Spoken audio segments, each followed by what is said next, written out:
what should a man do if the woman is not respecting him? That's a very tricky one, and it all starts again.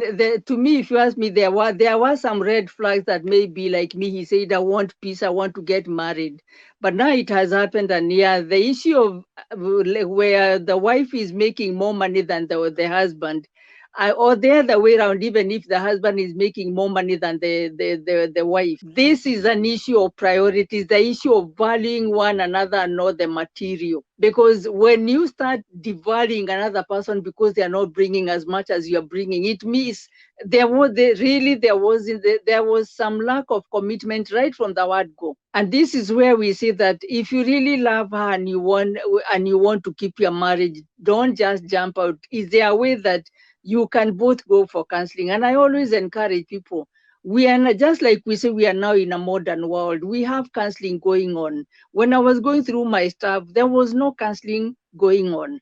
We would go to our pastors, and I know I do thank my bishop. I used to go to my bishop at All Saints Cathedral, and he supported us. But my husband was not willing to go for counseling. It takes two people to go for counseling. If only people would be willing to say, you know what, something is not working. Can we go and talk to somebody? Can we talk to a third party? Can you talk to your best couple? But when there is that arrogance that, oh, just because somebody is making more money, they are not willing to submit to their husband or to their wife, and you know yourself, the man who is talking, if you know you are doing your very best, that you are not questionable yourself, find a way of talking it to her. Don't talk about these things when you're angry. Don't talk about it in a way of demanding. You know you must. You're supposed to submit to me and everything, despite whether you're making more money or not. There, I know she's making more money, but could it be also, what is your approach? How have you approached her just because she's making more money? I hear some men telling their wives, "Oh, just because you're making more money does not make you any better than me." That already there creates you are creating a competition.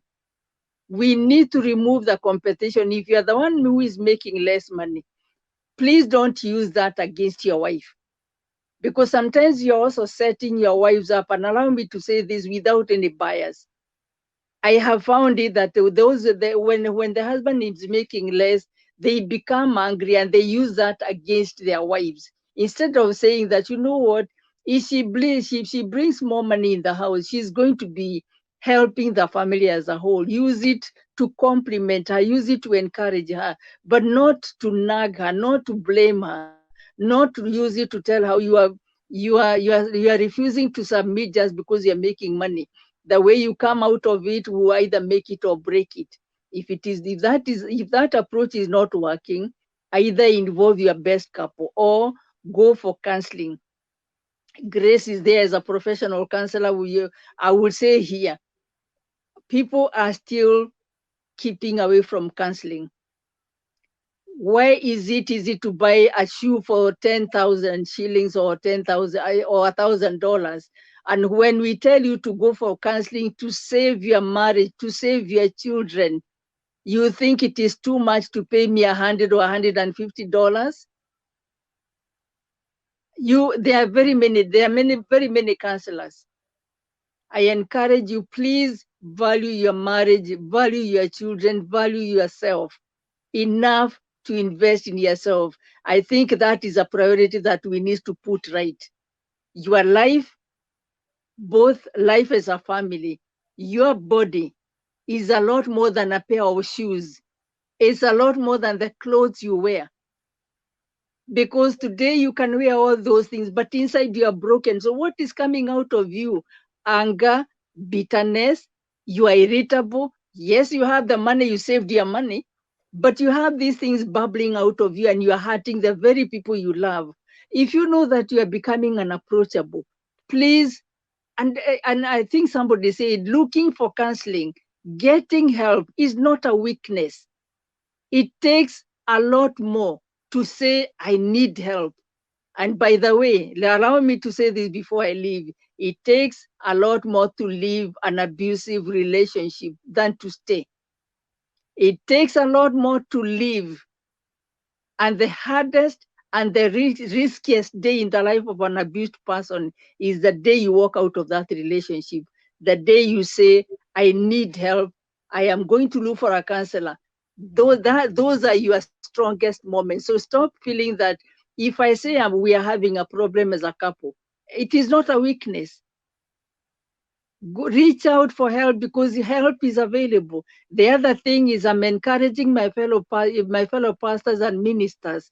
Let us take professional counseling seriously. Let's get training so that we cannot continue doing counseling the way we did it 20 years ago. I am constantly reading.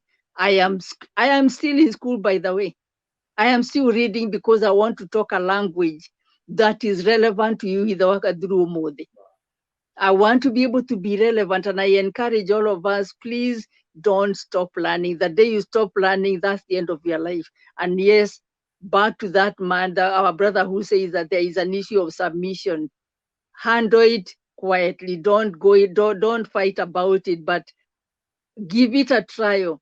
Find some counseling. Maybe you listen to somebody, and then search yourself. How have you been responding to the fact that she's not making money? Is there anything you did to trigger that? If there is not, I'm not blaming, and I'm not in any way saying you did, but I'm just raising things to consider in the process.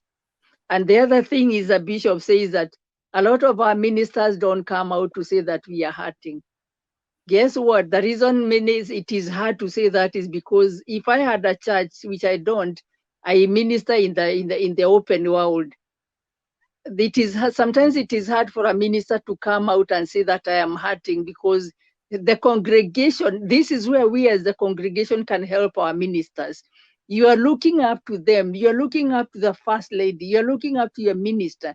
You never consider that they are parenting. They have parenting problems. They have marital problems. When you take your problems to them, very rarely do we ask them, Reverend Penny or Reverend Gathuru, how are you doing? Is everything okay with you? Can I pray for you? You ask us to pray for you. I am giving it back to you. Pray for us. Think about us. Encourage us, even if I don't tell you what I'm going through. I want to remind you, we also have issues with our families. And that is where sometimes the ministers of the gospel, the men of God and women of God, are hurting quietly. Sure. Until you hear they have committed a suicide, or until you hear that they're also having domestic violence issues in their homes. Before they became ministers, we are human beings. And our children, I am a minister, but my children are not ministers. So please leave out the ministers' children. Let them be children. I can go on and on and on, but thank you so much.